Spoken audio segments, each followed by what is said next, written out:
Hey, so I thought we'd just do a little bit of a change of pace and do something a little more fun, or it's fun to me, and do kind of a little gun overview. I'm not gonna be able to shoot it in this video, but I just wanted to show it to you.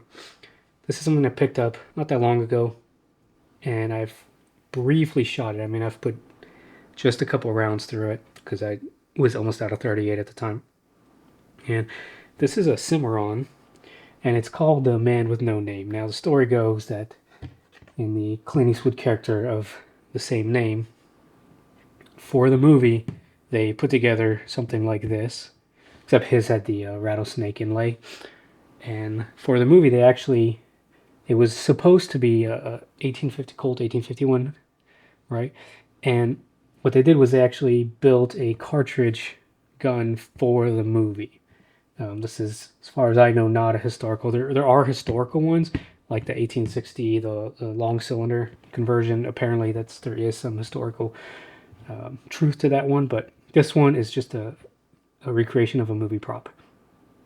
But this is a real firing gun. So why would you want this over a traditional 1851?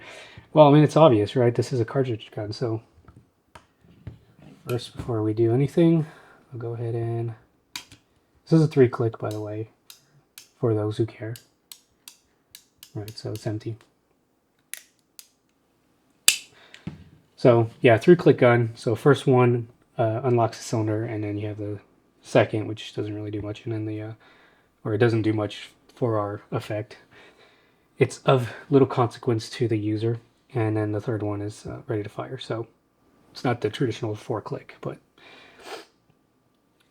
this does have the firing pin on the hammer. So it's one of those situations where you can choose to either, you can use, there is no safety notch on this one, right? Because the first one unlocks the cylinder. So, I mean, maybe you could use this one as a safety notch. I don't know. I wouldn't do it. This is probably one of those situations where you would just do the load one, skip one, load the rest, and then rest the pin on an empty chamber.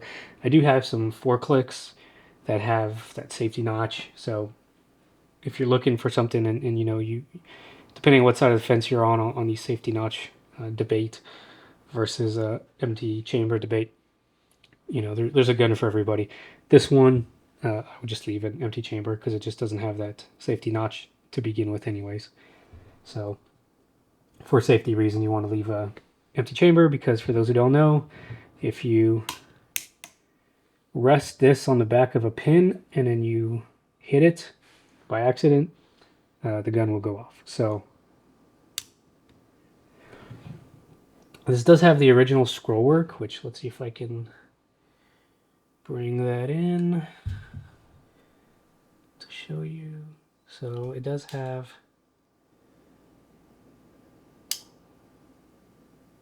the scroll, kind of that Navy scene where it gets its name. As far as I know, there is no such thing as a Navy caliber. They say of Navy caliber, but I mean, my understanding is that the name Navy comes from the Navy scene on the scroll, and not the caliber. But I guess there's debate about that too, just like anything else. But anyway, so why would I want this one over a traditional black powder? Well, it's pretty obvious, right? The black powder is just more work. This one, you load and unload just like a Colt, 1873 Peacemaker, single action army. It's a lot just easier, especially if you're trying to take people to the range and you want to give them a good experience. When you're like, hold on, wait a couple minutes, let me load this back up. It's not as fun as just putting some more rounds in the chamber and shooting. So I also like to carry my single actions.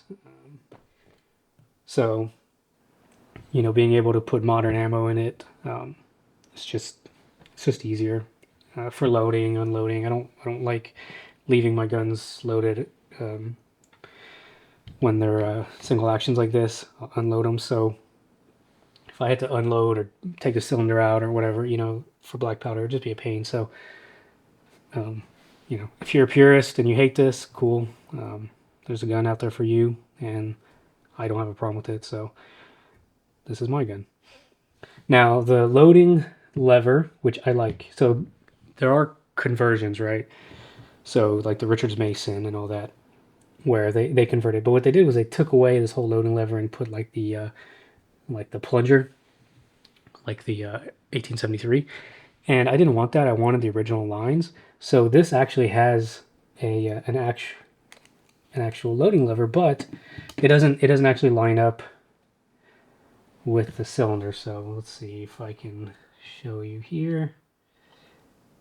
So it's going to be really hard to see, but it doesn't, you can't really see, but it doesn't actually go into the chamber, right? And that's probably a safety feature, so that you can't load black powder, maybe, I don't know. Like, I'm sure there's somebody out there who would try it. But the other thing is, this is actually your ejector. So this, and I'm sorry about the lighting, it's a little tough here. Here, we'll scoot back just a little. So the loading lever is actually a disguised pin, and what you do is you use that to just pop out the empty. So you open up your loading gate, and then you just take this and you just rotate the cylinder and then pop out the empties. So it's not quite as fast as, say, a traditional plunger style single action, but it's definitely faster than the black powder. So it's kind of a happy medium to me between both worlds. I can still carry this using traditional modern ammunition, and it's fun, right? You're out, just on a ranch or something, hanging out with buddies, and you're carrying a single action. It's just something fun. It's, I don't know if I would carry that out on the streets for real self-defense. I mean, I'm sure you could, but it's just something fun, and there's no law against having fun with your gun. So now, one thing I want to mention is the grip. This one in particular, because I have an 1873, and the grip is a little bit bigger. What I notice here is the grip is definitely smaller. So what happens is people grab these and they try to do the modern, and I'm not left-handed, but they try to do the modern, like, pat of the finger, and it's very uncomfortable. With these guns, you really have to get your finger in there, and with revolvers, especially double actions, I think, the first knuckle is kind of where it's at. You don't want to do, I see a lot of revolver reviews where people do this little pat of the finger, this modern semi grip, and they're complaining about the grip. Well, if you put your finger in there, it's very comfortable. I mean, it takes a lot of the weight off. If you're trying to do this dainty little pat of the finger thing, what you're going to find is it actually feels heavier because you're not holding it correctly. But when you get your finger in there to the first knuckle, it suddenly becomes a lot more, it points better. It feels lighter in the hand. It feels better balanced. And this is because I wasn't, when I first got these, I was like, man, these people must have had tiny hands. And no, they just, the finger goes in the trigger. And if you hold it like that, I think you have a better experience with revolvers in general. If you learn this first knuckle firing position versus the little tiny dainty, pat of the finger. So hopefully soon I'll get to actually do some range time with this. It's just kind of not in the cards right now, but I did want to show it to you because I think it's just such a cool kind of way to connect old guns with just modern convenience.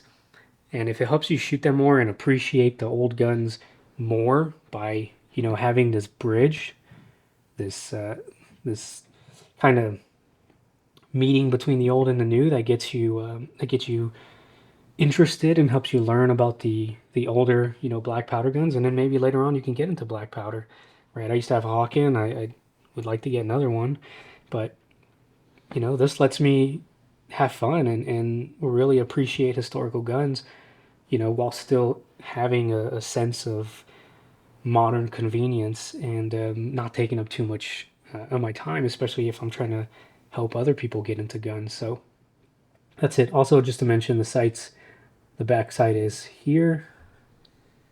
Let's see, I'll show you here. The back sight is there, and the front sight is a bead, or more like a little post, right? So normally the sight is up here on the back of the trigger here, and in this case it's a little kind of pinch sight right there. So that's a slight difference, but it still shoots fine. So there we go. The Cimarron 38 special cartridge from the factory, 1851 clone, I guess, or style gun. Man with no name.